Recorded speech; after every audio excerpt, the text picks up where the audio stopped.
नमस्कार दोस्तों, YouTube के वैदिक एस्ट्रो वास्तु चैनल में आप सबका हार्दिक स्वागत है। मैं अजय कुमार जैन आओ वास्तु सीखे में आप सबका हार्दिक अभिनंदन करता हूँ। दोस्तों, 16 एपिसोड अभी तक हम आओ वास्तु सीखे लर्न वास्तु जो आप घर बैठे बैठे वास्तु सीख रहे हैं उसके कर चुके हैं। पिछली क्लास में हमने पद विन्यास के बारे में चर्चा की थी और ऐसे एक भूखंड पर पद विन्यास किया था जिसके बिल्कुल सेंटर से ईस्ट वेस्ट और नॉर्थ साउथ दिशाएं आपस में मिल रही थी, जिसके बिल्कुल सेंटर से, यानी कि जो कि एक आदर्श भूखंड था। आज हम दोस्तों चर्चा करने जा रहे हैं दिग्भ्रमित या दिग्मूढ़ भूखंड पर वास्तु पद विन्यास कैसे करेंगे। हमने आपको बताया था जब पिछली क्लास में वास्तु पद विन्यास पे चर्चा की थी, ये परमशायिक पद विन्यास है जो 81 पदों का होता है।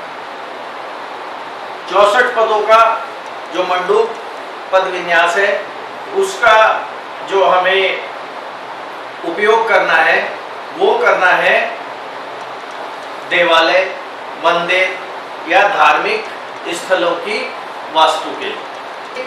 जितने भी सांसारिक भवन हमें बनाने हैं, चाहे वो आपका घर हो, दुकान हो, आपका कोई व्यापारिक प्रतिष्ठान हो, शॉपिंग कॉम्प्लेक्स हो, रेजिडेंशियल कॉम्प्लेक्स हो, फैक्ट्री हो, कोई एडमिनिस्ट्रेटिव बिल्डिंग हो, किसी भी प्रकार के भवन निर्माण के लिए हमें परमशायिक वास्तु पद विन्यास 81 पदों के पद विन्यास का प्रयोग करना है। तो आज हम चर्चा करेंगे कि जो दिग्मूढ़ या दिग्भ्रमित भूखंड है उन पर हम वास्तु पद विन्यास कैसे करेंगे। तो ये देखिए दोस्तों, वही जो हमने पिछली बार माना था 45 बाई 45 का एक भूखंड है।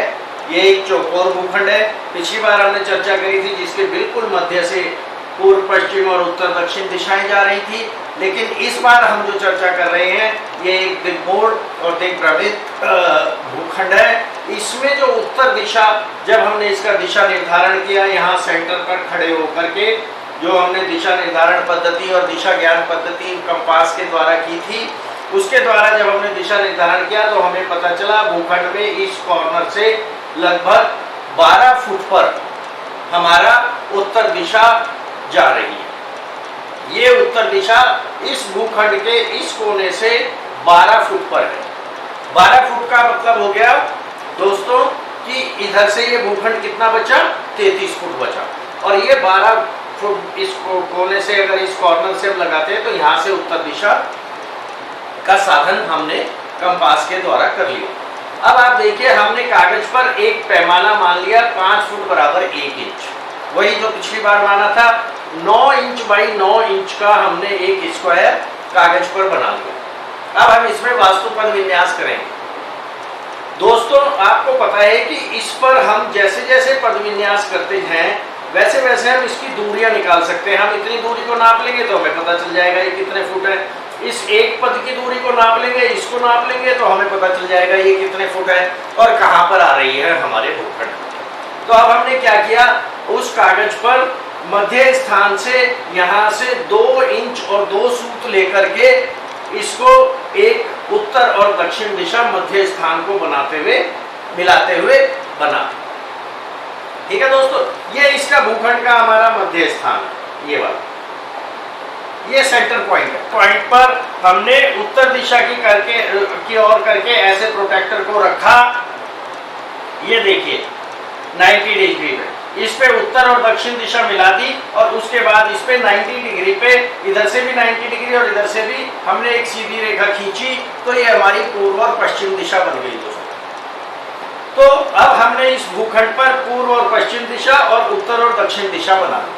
अब हमको क्या करना है, अब मुख्य काम यहाँ से प्रारंभ होता है जो कि हम पेपर पर कर रहे हैं, कागज पर कर रहे हैं। जो आजकल की आर्किटेक्चरल ड्राइंग्स बनती हैं एक्चुअली वो बननी इसके बेसिस पर चाहिए, लेकिन इसका कोई प्रयोग कोई भी आर्किटेक्ट इसका प्रयोग नहीं करता, क्योंकि उनको वास्तु का जानकार नहीं है, उनको वास्तु के मर्म का नहीं पता, उनको वास्तु की जो माइन्यूट और माइनर चीजें हैं, जो गंभीर विषय हैं वास्तु के, उनको वो नहीं जानते। वो ये जानते हैं कि आपको आग्नेय कोण में जो है आपकी रसोई बनानी है, दक्षिण में या साउथ वेस्ट में बना देंगे आपका मास्टर बेडरूम।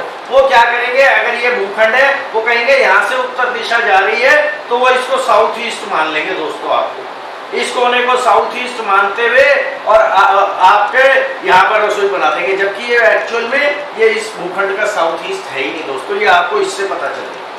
अब हमें क्या करना है, ये पूर्व पश्चिम और उत्तर दक्षिण दो दिशाएं हमने भूखंड के सेंटर से मान ली, और इन दोनों दिशाओं को हमने इस पे पेपर पे मार्क कर दिया। अब हमें क्या करना है, इसको टिल्ट करना है दोस्तों, इसको टिल्ट करना है। इस पूरे भूखंड को, जो ये नीचे वाला भूखंड आप देख रहे हैं जो हमने कागज पे बनाया है, हम इसको उठा करके घुमाएंगे और ऐसे घुमाएंगे कि ये जो पूर्व पश्चिम उत्तर दक्षिण दिशा में अलाइन हो जाए, तभी हम इस पे वास्तुपद विन्यास कर पाएंगे, अन्यथा नहीं कर पाएंगे। तो इसका तरीका क्या है, अब हमने इस भूखंड पर इसकी जो ये आप देखेंगे 9 इंच है, मध्य में रखेंगे और इस उत्तर दक्षिण दिशा पे ये जो हमने यहाँ पर ये लगाई है, इसके ऊपर एक लाइन खींचेंगे 9 इंच की 90 डिग्री की। वो उसको खींचने का तरीका क्या है दोस्तों, वही तरीका है, इस पॉइंट पर रखिए जहाँ पर ये भूखंड में मिल रही है, और इस पे 4.5 इंच इधर और 4.5 इंच इधर की एक रेखा ऐसे खींच दी हमने। फिर हमने इस कोण पर इस प्रोट्रैक्टर को रखा और 90 डिग्री पर यहाँ निशान लगाया और एक 9 इंच की रेखा इधर खींच दी। ऐसे ही हमने इस प्रोट्रैक्टर को यहाँ पर रखा और यहाँ पर 90 डिग्री का निशान लगाया और इस लाइन को मिलाते हुए एक 9 इंच की रेखा खींच दी। जब ये एक रेखा पहले खींची, 2 रेखाएं ये खींची और फिर ये एक चौथी रेखा को इनको आपस में मिला दिया। ये सारे कोने इसके 90 डिग्री के हैं दोस्तों चारों। तो ये हमारा भूखंड टिल्ट हो करके, घूम करके हमारे डायरेक्शन की दिशा में, जो हमारे भूखंड पर पूर्व पश्चिम उत्तर दक्षिण दिशा का हमने साधन किया है, उस दिशा में हमने इस भूखंड को घुमा दिया दोस्तों। यह भी काम हमने पेपर पे किया है। इस भूखंड को घुमा दिया और आप ये देखेंगे कि ये भूखंड इस तरह से घूम करके ये पूर्व पश्चिम उत्तर दक्षिण दिशा में अलाइन हो गया दोस्तों, बिल्कुल उसी की दिशा। अब हमें पिछली क्लास में जो हमने पढ़ा था, बकायदा हमने इनके 9 भाग किए चारों तरफ के, और इसमें ऐसे खड़ी रेखाएं और आड़ी रेखाएं खींच दी, तो ये टोटल 81 पद बन गए दोस्तों। अब देखिए आप, जो मजेदार बात है, उस समय जब हमने पिछले भूखंड में बात की थी, तो उसका मध्य भाग या उसका ब्रह्म स्थान या उसका मध्य स्थान वो बिल्कुल अलग आएगा दोस्तों। अब ये इसका मध्य स्थान क्या हो गया दोस्तों, इस भूखंड का ब्रह्म स्थान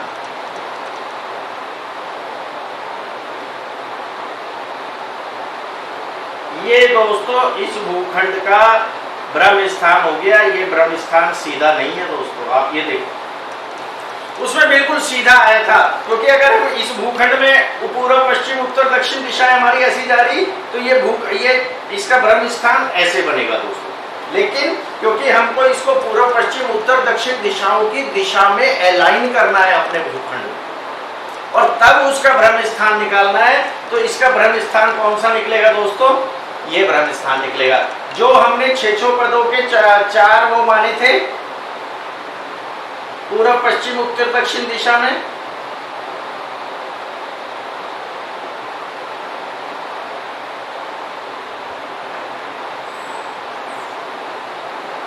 वो ये देखो दोस्तों, ये मैंने मार्क किया, ये 6 पद, वो ये ब्रह्म स्थान क्या है। इस ब्रह्म स्थान की गणना कर सकते हो दोस्तों आप बड़े आराम से। अगर आप, क्योंकि आपने पैमाना माना हुआ है कितना, 5 फुट बराबर 1 इंच, तो आपको क्या करना है, यहां से इसकी दूरी नापोगे, यहां से इसकी दूरी नापोगे, इसकी दूरी यहां से नाप लो, ये कितनी है, लगभग 3 इंच। यानी कि इस जो ये अपनी भूखंड की जो सीमा रेखा है, इससे लगभग 15 फीट नीचे इधर से, और ऐसे ही इधर से नाप लो, इधर से भी लगभग 15 फीट इधर से और 15 फीट इधर से। और ये नापना कहाँ से है, इसको आप इस पे एक खड़ी रेखा खींच ले यहाँ, तो वो रेखा यहाँ काटती है मान लीजिए। तो ये कितना है, ये है 3.5 इंच। 3.5 इंच का मतलब हो गया 5 फीट बराबर 1 इंच है, तो 17.5 फुट। यानी कि इधर से 17.5 फुट पर निशान लगाया, इस 17.5 फुट से यहाँ नीचे लंब डाला 15 फुट पर, तो ये जो है हमारे ब्रह्म स्थान का कॉर्नर आ गया। ऐसे ही यहाँ से करेंगे, यहाँ से भी हम इसकी दूरी नाप लेंगे, और ये यहाँ पर ये आ गया। ऐसे ही यहाँ से करेंगे, आप इसका यहाँ से एक लंब डालेंगे यहाँ पर, ये कितना आया, ये आया लगभग 6 इंच। तो 6 पंजे 30 फुट पे, और ये इधर से कितना आया, इधर से लगभग 2 इंच है। तो यानी कि यहाँ से 30 फुट पर निशान लगाया, और यहाँ से 30 फुट से 10 फुट पर निशान लगाया 2 इंच पर, तो ये ब्रह्म स्थान का पॉइंट आ जाएगा। इस पॉइंट को और इस पॉइंट को मिलाओगे तो ये ब्रह्म स्थान का पॉइंट बन जाएगा। इस तरह से आपने भूखंड पर अपने ब्रह्म स्थान ज्ञात कर लिया। इसकी सबसे बड़ी विशेषता क्या है, इसको सुपर इम्पोजिंग बोलते हैं दोस्तों। ये हमने 81 पद का जो पद विन्यास है उसको अपने भूखंड पर सुपर इम्पोज किया है। इस सुपर इम्पोज का फायदा क्या है, इसका लाभ क्या है, इसका लाभ देखिए दोस्तों। जब हम अभी चर्चा करेंगे कि 81 पदों के कौन कौन से देवता हैं, हमने चर्चा की थी पिछली बार कि इन 81 पदों के 45 देवता हैं। 32 देवता तो ये बाहर के जो 32 पद हैं इनके 32 देवता हैं। 1 2 3 4 एक इन 6 पदों के स्वामी हैं, उनके 6 देवता हैं। ये 9 पद के ब्रह्मा जी हैं, और यानी ये ऊर्जा क्षेत्र है दोस्तों। अपने को ऊर्जा क्षेत्र निकालना है, और हिंदुस्तानी संस्कृति में, भारतीय संस्कृति में ऊर्जा क्षेत्रों को देवत्व से जोड़ दिया गया है। उनको देवत्व से उनका संबंध स्थापित कर दिया गया है उन ऊर्जा क्षेत्रों का, और उनके जो देवता स्वामी है उसी के अनुसार वो ऊर्जा क्षेत्र अपना फल आपको, या जो भी इस भवन में निवास करेगा उसको मिलेंगे।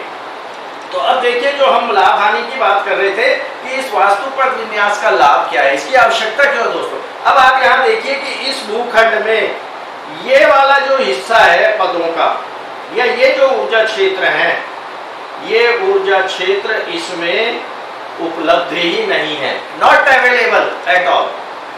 ये जो पदों के ऊर्जा क्षेत्र है, ये ऊर्जा क्षेत्र इसमें अनुपस्थित है इस भूखंड में। ऐसे ही ये वाला जो ऊर्जा क्षेत्र है,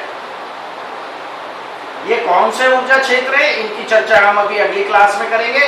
ये ऊर्जा क्षेत्र भी अनुपस्थित है, ये ऊर्जा क्षेत्र भी इस भूखंड में अवेलेबल या उपलब्ध नहीं है। क्यों? क्योंकि ये कट गया दोस्तों। ये देखिए, ये जो ऊर्जा क्षेत्र है ये इस भूखंड में उपलब्ध नहीं है। तो ये इनके, जैसे कि हमने प्रारंभ में चर्चा की थी कि हम ये देखेंगे कि कौन कौन से ऊर्जा क्षेत्र नहीं है। अगर किसी में कोण, जब हमने ये चर्चा की थी कि उनके क्या प्रभाव मिलते हैं, दिशाओं के प्रभाव के बारे में चर्चा की थी, तब हमने ये चर्चा की थी कि अगर कोण कट रहे हैं या कोण का विस्तार हो रहा है किसी दिशा में, तो उनके क्या शुभ और अशुभ परिणाम होंगे। तो अब आप देखिए दोस्तों, अगर अपन ये चर्चा करते हैं तो ये कौन सा कोण हो गया, नॉर्थ ईस्ट, सॉरी ये कौन सा कोण हो गया, नॉर्थ वेस्ट। ये कौन सा कोण हो गया, नॉर्थ ईस्ट। ये कौन सा कोण हो गया, साउथ ईस्ट। और ये कौन सा कोण हो गया, साउथ वेस्ट। तो अगर आप इस भूखंड में देखें दोस्तों, तो इस भूखंड में चारों कोने कट गए। चारों कोणों का कटान हो गया है उपलब्ध। ऐसा नहीं है कि ये कोण बिल्कुल उपलब्ध नहीं होंगे, ये कोण उपलब्ध होंगे जब हम इनके 16 ऊर्जा क्षेत्रों का, इसमें 16 शिराएं हम दिशाओं की डालेंगे, 16 दिशाओं में इसको विभाजन करेंगे, वो भी ऊर्जा क्षेत्र है। लेकिन ये तो आपको साफ क्लियर इंडिकेशन मिल रहा है यहाँ से कि ये 4 जो कोने हैं, ये जो 4 कोण हैं, आग्नेय कोण, नैऋत्य कोण, ईशान कोण और वायव्य कोण, इनका कटान इस भूखंड में हो गया है। और इसमें विस्तार किसका हो रहा है दोस्तों, ये जो क्षेत्र,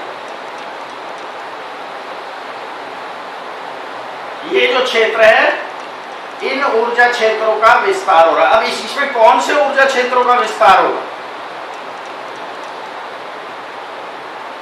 कौन से ऊर्जा क्षेत्रों का विस्तार होगा। अब ये देखो दोस्तों, अगर मैं इसको आगे बढ़ा देता हूं ऐसे,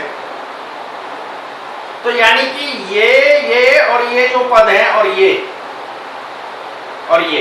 इनमें जो ऊर्जा क्षेत्र पड़ेंगे उन पदों का विस्तार ये ऊपर की ओर हो जाएगा। यानी कि ये जो पद हैं ये इस भूखंड में विस्तार को प्राप्त किए हुए हैं, यानी कि इन ऊर्जा क्षेत्रों का विस्तार हो रहा है। अब आप ऐसे ही देखिए, इसी प्रकार से इन सब का विस्तार हो गया दोस्तों।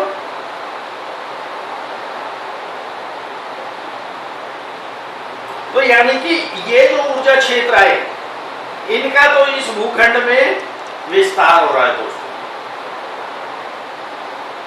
और इन क्षेत्रों का विस्तार हो गया, इन ऊर्जा क्षेत्रों का। कहीं पर इन दोनों यहां पर कम हो रहा है, यहां पर कम हो रहा है, यहां पर ज्यादा हो रहा है, यहां पर ज्यादा हो रहा है, अधिक हो रहा है या कम हो रहा है, लेकिन विस्तार या कटान आपने देखा इस प्रकार के भूखंड में चार जो मुख्य कोण हैं उनका तो कटान हो गया, लेकिन बाकी के जो चार क्षेत्र हैं उनका विस्तार भी हो रहा है। तो यानी कि विस्तार और कटान दोनों ही अपने प्रावधानों के अनुसार आपको शुभ या अशुभ फल देंगे। यानी कि इस भूखंड में जो व्यक्ति निवास करेंगे भवन बना करके, उनको इन चार कोणों के जो ये विस्तार हो रहे हैं, विस्तार हो रहे ना ये चार कोने, 1 2 3 4, इसके ये जो पद हैं, ये वाले पद, इनका विस्तार हो रहा है दोस्तों। इसमें इन पदों का विस्तार हो रहा है। तो इन पदों के जो ऊर्जा क्षेत्र हैं, यानी कि वो ऊर्जा क्षेत्र तो इस भूखंड में अधिक है, उस ऊर्जा का प्रवाह अधिक होगा इस भूखंड में। और ये वाले जो ऊर्जा क्षेत्र हैं जहां पर मैंने क्रॉस का निशान लगाया है दोस्तों, इन ऊर्जा क्षेत्रों का इसमें कटान हो रहा है, तो इन ऊर्जा क्षेत्रों का प्रवाह इस भूखंड में कम होगा दोस्तों। तो कहने का तात्पर्य है कि इस प्रकार अगर आप ये वास्तु विन्यास करेंगे तो आप देखेंगे आपके भूखंड में कौन से ऊर्जा क्षेत्रों का विस्तार अधिक हो रहा है और कौन से ऊर्जा क्षेत्रों का कटान हो रहा है, यानी कि कौन से ऊर्जा क्षेत्रों की ऊर्जा का प्रवाह कम है और किन ऊर्जा क्षेत्रों की ऊर्जा का प्रवाह अधिक है। दोस्तों कम या अधिक होना, ऊर्जा का प्रवाह का अगर संतुलित नहीं होगी तो उसके अशुभ परिणाम अवश्य प्राप्त होंगे। जैसे इसका डायरेक्ट संबंध है, जैसे हमारे शरीर में 3 तत्व बताए गए हैं, वात पित्त कफ, अगर उसमें से एक तत्व भी असंतुलित हो जाता है, कम हो जाता है या ज्यादा हो जाता है, यानी कि जो आदर्श स्थिति है वही रहनी चाहिए। जितनी मेरे को आवश्यकता है, मेरे शरीर को वात की भी आवश्यकता है, पित्त की भी आवश्यकता है, कफ की भी आवश्यकता है, लेकिन अगर इन तीनों में से कोई भी कम या ज्यादा हो जाएगा तो उस मेरे को क्या होगा, मेरा शरीर रोगी हो जाएगा, रुग्ण हो जाएगा, यानी कि मैं आइडियल कंडीशन में स्वस्थ नहीं रह पाऊंगा। उसी प्रकार से दोस्तों इस भूखंड में जिन ऊर्जा क्षेत्रों का प्रवाह अधिक है या जिन ऊर्जा क्षेत्रों का प्रवाह कम है, उसके अनुसार ये भूखंड भी रोगी या रुग्ण कहलाएगा और इसके उपचार की आवश्यकता होगी, जिसको आप रेमेडीज कहते हैं। वास्तु में जिन्हें हम या ज्योतिष में रेमेडीज कहते हैं। रेमेडीज क्या है, वो वास्तव में उपचार है। तो ये भूखंड भी किसी भी दृष्टिकोण से उत्तम भूखंड नहीं कहा जा सकता। मैं बार बार आपको कह रहा हूं, शास्त्रों में विस्तार से उल्लेख मिलता है कि दिग्भ्रमित भूखंड किसी भी प्रकार से भवन के निर्माण करने योग्य नहीं है। मैं आपको एक उदाहरण देता हूं दोस्तों, जयपुर शहर का। जयपुर शहर का जो परकोटा है, जो 4 दीवारी के अंदर का एरिया है, जिसको कि पुराना जयपुर कहा जाता है, पुराना जयपुर शहर के नाम से प्रसिद्ध है, ओल्ड और वॉल्ड सिटी भी उसको कहते हैं, जिसको पिंक सिटी के नाम से आप जानते हैं, आपने देखा भी होगा। उसमें जितने भी भवन बने हुए हैं जो प्राचीन समय में बने और जब वो नगर बसाया गया उस परकोटे के अंदर, उसके बाद भी सारों का alignment 100%, 100% east west north south. वहां जो नगर नियोजन का जो प्रावधान मयासुर ने मय मतम में दिया है, मानसार ऋषि ने मानसार में दिया है, विश्वकर्मा प्रकाश में विश्वकर्मा जी ने दिया है, उनके अनुरूप ही उस नगर का नियोजन किया गया है। जयपुर शहर 100% उसी आधार पर बसा हुआ है और उसमें एक भी भूखंड, एक भी भवन, एक भी बिल्डिंग, एक भी प्राचीन हवेली, एक भी प्राचीन गली एक मूल या दिग्भ्रमित नहीं है। वो 100% उसका अलाइनमेंट कैसे है दोस्तों? ये अलाइनमेंट है उसका। हर दिशा भूखंड के मध्य से ईस्ट वेस्ट नॉर्थ साउथ निकलती है दोस्तों। तो मेरा कहने का तात्पर्य है, हमें जब भी भूखंड का चयन करना हो तो इतना दिग्भ्रमित भूखंड का चयन हम ना करें। यदि हमारे पास चॉइस है और हम दूसरे भूखंड का चुनाव कर सकते हैं तो हमें ऐसा भूखंड का चुनाव करना है दोस्तों जो कि पूर्व पश्चिम उत्तर दक्षिण दिशा बिल्कुल सेंटर से 90 डिग्री से अलाइन होकर के ऐसे जाती हो। अगर 2-4 डिग्री का फर्क है तो चल सकता है, मान लीजिए यहाँ की जगह यहाँ से निकल गया, यहाँ की जगह यहाँ से निकल गया, तो इतना 2-4-5 डिग्री अगर वो टिल्ट भूखंड है में दिशाओं का टिल्ट है तो वो चल सकता है। लेकिन इस तरह के दिग्मूढ़ और दिग्भ्रमित भूखंड ये कभी भी भवन निर्माण के लिए उत्तम नहीं कहे जा सकते, क्योंकि आपने देखा इसमें जो ऊर्जा क्षेत्रों का प्रवाह है कहीं पर तो बहुत अधिक है, किसी ऊर्जा क्षेत्र का प्रवाह अधिक है, किसी ऊर्जा क्षेत्र का प्रवाह वो कट गया है, वो ऊर्जा क्षेत्र उसमें पूरी तरह से उस ऊर्जा क्षेत्र की ऊर्जा का प्रवाह नहीं हो रहा है। तो संतुलित ऊर्जा प्रवाह भूखंड में बहुत अधिक आवश्यक है। इस दृष्टिकोण को ध्यान में रखते हुए इस भूखंड का मैंने आपको बताया कि किस तरह से आपको वास्तुपद विन्यास को 81 पद का जो परमशाही वास्तुपद विन्यास है उसको अपने भूखंड पर कैसे आप सुपर इम्पोज करेंगे ये आपको पता होना चाहिए दोस्तों। अगले क्लास में हम इन 81 पद जो हैं इनके देवताओं की चर्चा करेंगे कि इन पे किस किस देवता का स्वामित्व है या किस देवता को इस ऊर्जा क्षेत्र का स्वामित्व प्रदान किया गया है, और जिस देवता का स्वामित्व है उसी के स्वभाव के अनुरूप ये ऊर्जा क्षेत्र अपने परिणाम देते हैं। भारतीय दर्शन की, भारतीय फिलॉसफी की, भारतीय परंपरा की, भारतीय संस्कृति की ये बहुत बड़ी विशेषता है, क्योंकि हर देवता का अपना एक स्वभाव है, वो उसके नाम के अनुरूप है या उसका स्वरूप। जैसे आपने देखा होगा कि हर देवता ने, हर भगवान ने अलग अलग तरह के जो वस्त्र हैं वो धारण किए हैं, अलग अलग चिन्ह उन्होंने हाथों में दर्शाए गए हैं। शिव जी के सर्प दर्शाया गया है तो विष्णु जी को कमल पर दिखाया, ब्रह्मा जी को कमल पर दिखाया गया है, विष्णु जी शेषनाग पर हैं, विश्वकर्मा कुछ और तरीके से हैं। हर दिक्पाल जो है उसका स्वरूप अलग है, वो जो स्वरूप है उनका वो उसके स्वभाव का प्रतीक है दोस्तों। उन्होंने क्या हाथ में धारण कर रखा है, अब सरस्वती जी ने हाथ में उनके पुस्तक भी है और वीणा भी है, यानी कि उनको विद्या की देवी कहा गया। इसीलिए कहा गया कि उनका जो ऊर्जा तत्व है, उनका जो स्वभाव है वो ज्ञान का है दोस्तों। तो इन देवताओं के नाम के अनुरूप इन ऊर्जा क्षेत्रों के स्वभाव हैं दोस्तों। आपको उन देवताओं के नाम से इन ऊर्जा क्षेत्रों के स्वभाव का पता चलेगा, इन ऊर्जा क्षेत्रों के तत्वों का पता चलेगा, और फिर ये पता चलेगा कि आपके भूखंड में कौन सा तत्व, कौन से ऊर्जा क्षेत्र से संबंधित कम या अधिक है, उसको संतुलित कैसे किया जाए। ये बहुत बाद में चल के अपन आगे जाकर के पढ़ेंगे। तो दोस्तों अगली क्लास में अब हम पढ़ेंगे इन जो 45 देवता हैं, यानी कि ये जो 45 ऊर्जा क्षेत्र हैं, इनका क्या महत्व है, इनके क्या नाम है और कौन से पद का स्वामित्व किस देवता के पास है, कौन सा ऊर्जा क्षेत्र है। इसके बाद हम पढ़ेंगे कि इसके ऊपर जो हमने वास्तु पुरुष की कल्पना की है उसको सुपर इम्पोज कैसे किया जाएगा, और वास्तु पुरुष का कौन सा अंग इस भूखंड में कौन से पद पर पड़ेगा। अब आप देखिए, हमने ये कहा था शुरू में कि वास्तु पुरुष हमारे भूखंड पर पूरे के पूरा औंधा अपने शरीर से ढक करके इस पूरे भूखंड को उसने कवर किया हुआ है। तो जब वास्तु पुरुष ने इस पूरे भूखंड को कवर किया हुआ है तो उसका कोई ना कोई अंग तो किसी ना किसी पद पर आएगा ना दोस्तों। अब मान लीजिए कि ये भुजा का अंग है, सपोज कीजिए, अब पता चल रहा है कि यहाँ पर तो दाहिनी भुजा ही नहीं है।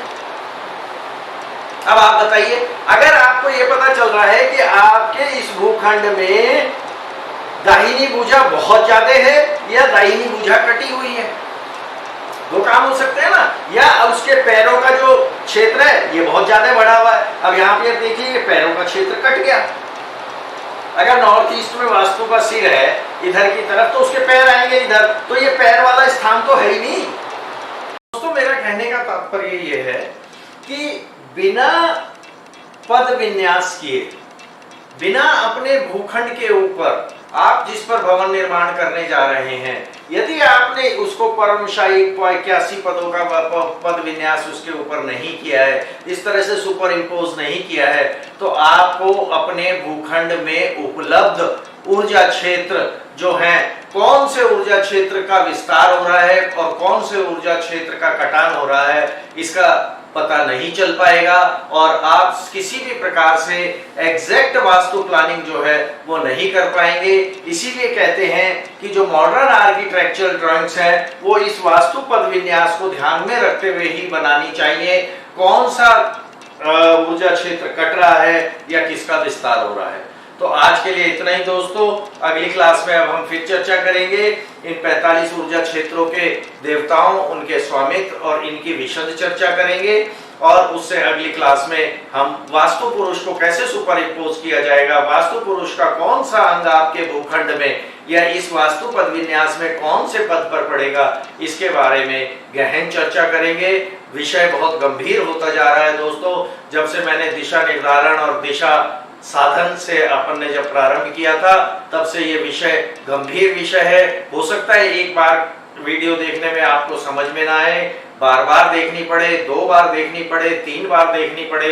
आपको मैंने पहले भी कहा था एक पेपर और एक पेन अपने साथ रखें जब वीडियो को देखें। जहां पर आपको कम समझ में आ रहा है या जो बार एक बात में समझ में नहीं आ रही है उसको रिमाइंड करके देखें, उसको पॉज करके देखें, तो आपको अवश्य समझ में आएगा और आपके सारे डाउट्स क्लियर हो जाएंगे। दोस्तों डाउट्स हैं तो आप क्लियर कर सकते हैं, वीडियो के कमेंट सेक्शन में जाकर के आप मेरे को लिख सकते हैं, मुझसे संपर्क कर सकते हैं। आज के लिए इतना ही। नमस्कार, धन्यवाद। यदि मेरी ये वीडियो आपको पसंद आई हो तो इसे सब्सक्राइब और लाइक करना ना भूलें। धन्यवाद।